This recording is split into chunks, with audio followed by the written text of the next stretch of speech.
Hello, it is Sheila, the Grateful Goddess, on ideas and insights in creating a life you love. So, this tip is going to seem very specific because I am going to use a very specific example. However, it's applicable to all things in life that you are looking to create. And so it came up again this week at Canyon Ranch when I was talking, and one of the guests was saying how much she loved my hair, my natural hair color, and she wished she could do that, but yada, yada, yada. And so here's what I want you to do. If there is something that you want, I want you to write, I want blank, and fill in exactly what it is that you want, but blank, and make up all the examples, all the reasons why you can't have what it is you truly want. Because that's going to reveal to you your limiting beliefs. And so in this particular case, since I've been down that path, I had been wanting to go my natural hair color for years and years before I actually did it. And what actually got me there was that my hair just felt so awful. I just thought I need to go natural to restore the health and beauty of my hair,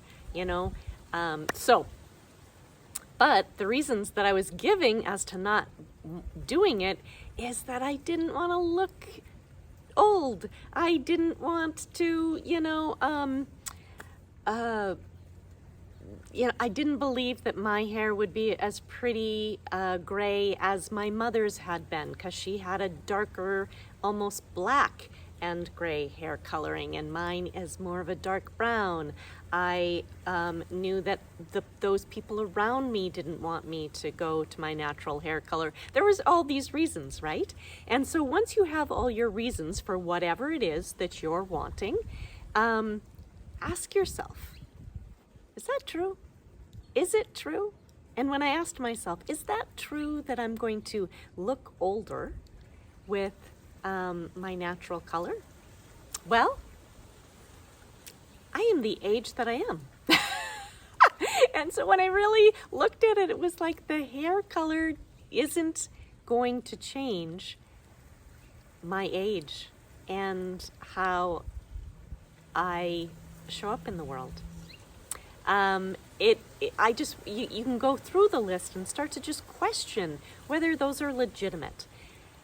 So after you've made your list, this is what I really want. This is the change that I'm looking to make. And you've gone through that. Now create affirmations and some mantras that support what it is that you truly want. So the reality was, when I made this transition, those closest to me, family, friends, my loved ones, the hairstylists, all the people were like, no, you don't want to do that. You don't want to go gray. And I'm like, I think I want to embrace my gray. No, and this is the reason why. Not because they didn't love me or didn't think that I was beautiful, but because we are so used to what we know. It's just so common to us. So it wasn't even not only others around me, but myself. We get very used to what we see when we look in the mirror.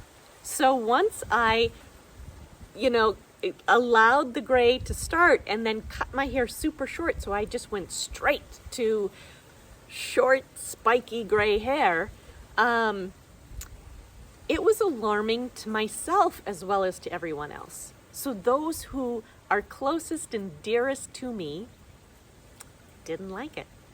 I had a transition period where every time I looked in the mirror, it was a little shocking. It was like, it was not what was common to me.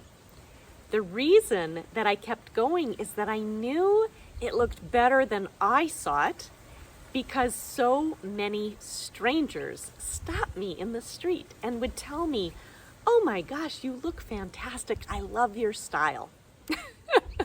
So It's like, look at the difference here. It's like whether somebody knows you or doesn't know you. So whatever it is you're trying to change in your life, the task is to make the common uncommon. And what you want new and different and changed to be your common. So as you write out affirmations and mantras to support it, you may not believe it right away. You may think, this doesn't feel quite right. You know, let's say you're trying to quit smoking and your mantra is, I can't stand the smell of cigarettes. But your old self is like, I love the smell of cigarettes. Once you say it over and over and over again, and you make that your common, all of a sudden, you will look back on the days in which you thought cigarette smoke smelled really comforting to you and be disgusted by it because it's not your new normal. So make whatever it is you want to see as change common, and what you don't want uncommon, because it's simply the fact that right now that's what's common to you. And that's what hypnosis is shifting and changing things so that the uncommon is now your common, so that you can release what you no longer want. All right, so I hope that was super helpful. Send me a note, drop me a line, let me know if there's something that you are struggling with that you could use some new insights and perspectives on. All right, thanks so much. Bye-bye. Mwah.